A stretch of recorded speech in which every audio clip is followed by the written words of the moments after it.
জুলাই সনদ এখন সময়ের অনিবার্য দাবি, আর অনেক আগে হয়ে যাওয়া দরকার ছিল। এটা জুলাই বিপ্লবের পরপরই সবার আগে এই জুলাই আন্দোলনের স্বীকৃতি এবং জুলাই সনদ এটা হওয়া দরকার ছিল। অন্যান্য আলোচনা আপাতত স্থগিত রেখে হলেও আগে এই জুলাই সনদ প্রণয়ন করতে হবে। এইটা না করলে একটা বিরাট বড় বুঝাবুঝি তৈরি হবে।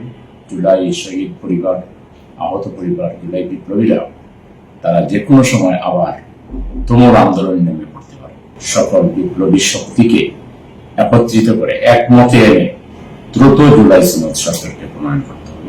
এ ব্যাপারে যাতে কোনো আন্দোলনে আবার নামতে না হয়, এটা নামলে অনেক বড় একটা ভুল বুঝাবুঝি হবে, যে আমাদের জাতীয় স্বার্থ ক্ষতিগ্রস্ত হবে, আমাদের জাতীয় ঐক্যকে ক্ষতিগ্রস্ত হবে। সেটা যাতে না হয়, মাননীয় প্রধান উপদেষ্টা ডক্টর প্রফেসর ইউনূস সাহেব, তার উপদেষ্টা মন্ডলী এবং অন্যান্য যে স্টেক হোল্ডার রয়েছেন সবার সাথে আলোচনা করে খুব দ্রুততম সময়ের ভিতরে জুলাই সনদ প্রণয়নের জন্য আমি আহ্বান জানাচ্ছি।